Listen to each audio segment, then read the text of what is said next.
여러분, 허겸 기자를 잘 아실 것입니다. 성관이 수원연수원 중국 간첩단 사건을 최초로 보도했다가 구속 위기에 처했고, 결국 스카이데일리에서도 퇴출되는 등 극심한 탄압을 받고 있습니다. 그런데 오늘 중요한 후속 보도가 나왔습니다. 윤석열 대통령의 최측근이 허겸 기자에게 이렇게 말했다는 것입니다. 중국 간첩단 사건은 분명한 사실이다. 이것을 공개하면 중국과 전면전이 벌어진다. 윤 대통령은 사건의 진실을 알고 있다. 외교적 충돌을 피하기 위해 끝까지 침묵을 유지했다는 것입니다. 또한 미국이 이를 공식 발표하면 윤 대통령은 즉시 복귀할 수 있다고 덧붙였습니다. 실제로 윤 대통령은 헌법재판소 탄핵 심리 과정에서도 이와 관련한 국가기밀은 서면으로만 제출하겠다고 밝힌 바 있습니다. 2024년 12월 3일 밤 11시에 윤석열 대통령이 비상계엄을 선포했습니다. 그 당시 모두가 중앙선관위 본사 그리고 국회 대법원을 예상하고 있었지만 계엄군은 전혀 뜻밖의 장소를 이동했습니다. 바로 수원에 위치하고 있는 선거연수원이었습니다. 중앙선관위 본사에는 100여 명이 투입되었지만 수원연수원에는 무려 130명의 병력이 투입되었습니다. 이상하지 않습니까? 수원연수원에는 서버가 있는 것도 아니고 회의가 열리는 중요한 기관도 아니었습니다. 단순히 교육시설 또는 숙소 건물일 뿐이었습니다. 그런데 왜 이곳이 핵심 타깃이 되었을까요? 이것이 바로 도무지 이해할 수 없는 미스터리입니다. 바로 이 연수원 안에는 외국인 전용 숙소 제2생활관이 있습니다. 그리고 이곳에 중국 간첩들이 장기간 머물고 있었다는 첩보가 미국 정보 당국에 의해서 사전에 포착되었다는 것입니다. 이날 작전은 단순한 급습이 아니었습니다. 계엄군의 진입, 투입과 동시에 모든 전산망이 차단되었고 연수원 주변의 CCTV는 특정 구간만 선별적으로 은폐되었습니다. 모든 정황이 철저하게 사전에 계획된 침투 작전이었습니다.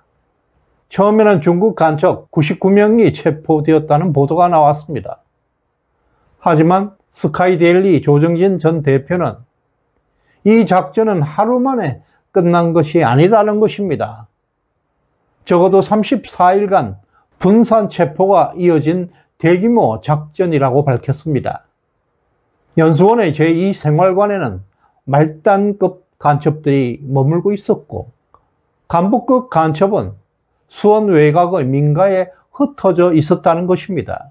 다시 말해서 실제 작전은 이들을 34일간이나 추적하며 진행된 긴 침묵의 사냥이었다는 것입니다.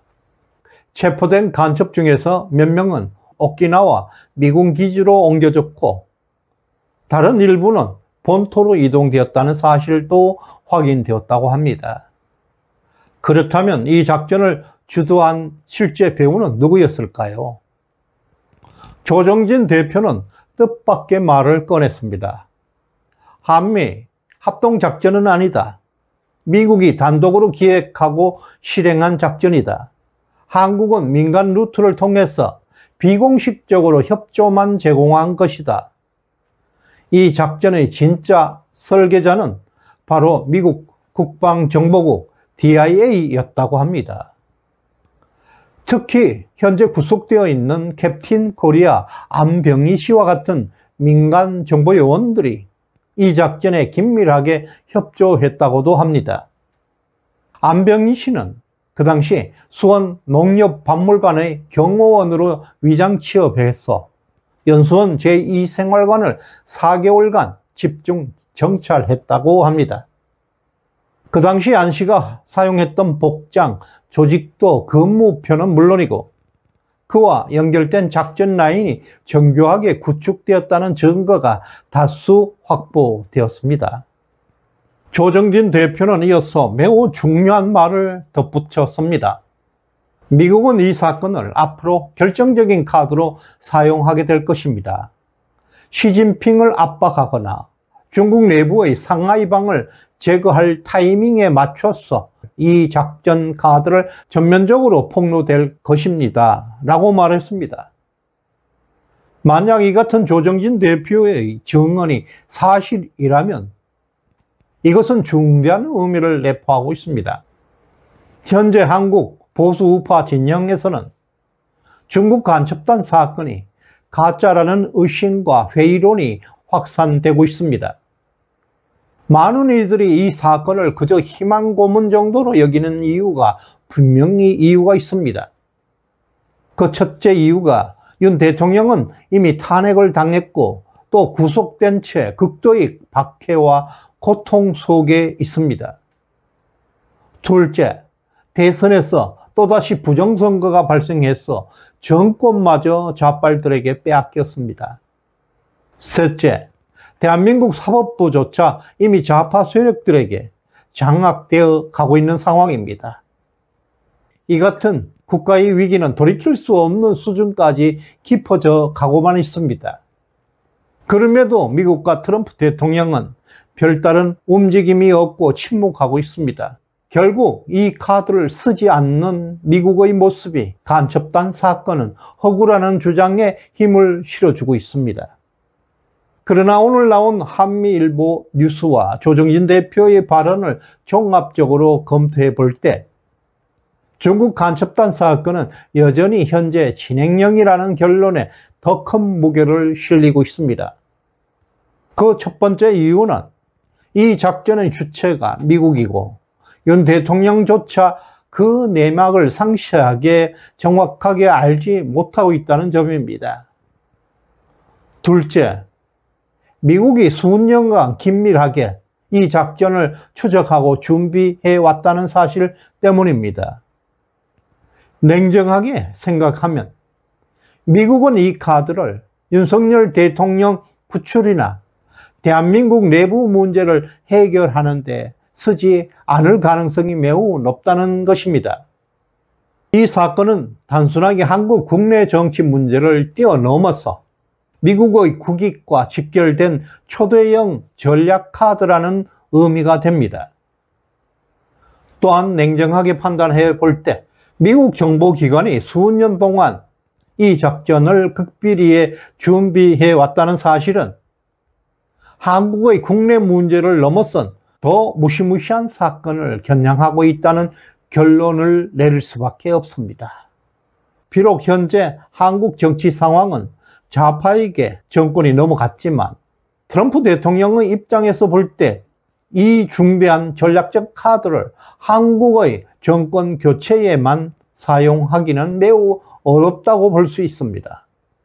그것은 미국의 국가 이익에 심각한 손실을 초래하기 때문입니다. 그리고 오늘 또 하나의 중요한 비밀이 풀리기 시작했습니다. 윤석열 대통령이 탄핵되고 구속되는 최악의 상황 속에서도 왜 미국이 그동안 침묵해 왔는지 그 이유를 조금이나 이해할 수 있게 되었습니다. 트럼프 대통령은 지금 더 크고 위대한 세계 질서를 구축하고 있습니다. 이미 이란 문제는 결정적 한 방으로 마무리 지었고 우크라이나 전쟁 역시 종식 단계에 접어들고 있습니다. 이제 남은 목표는 중국과 북한입니다. 최근 들어 중국과 북한이 이상하리만큼 조용하게 침묵하고 있는 이유 역시 미국이 손에 쥐고 있는 이 카드의 엄청난 위력을 그들은 알고 있기 때문일 것입니다. 특히 한국의 비상계엄 사태 이후에 미국에서는 스티브 배넌, 고든 창, 모스탄 대사, 존 밀스 대령과 같은 영향력 있는 보수 인사들이 대한민국 정치 상황에 깊숙이 개입하고 있다는 사실입니다. 그리고 이들의 발언 수위는 폭탄급입니다. 그만큼 한국 문제를 예사롭지 않게 다루고 있다는 증거가 됩니다. 윤 대통령 역시 이기고 돌아왔다. 이 사건은 오래 걸리는 일이다. 파도를 보지 말고 바람을 보라는 의미심장한 말들이 이제야 이해되기 시작했습니다. 그리고 비로소 미국에서 불어오는 그 바람의 진정한 의미가 조금씩 해석되기 시작했습니다. 끝까지 시청해주신 여러분께 감사드립니다. 구독, 좋아요 꾹 눌러주시길 바랍니다. 고맙습니다.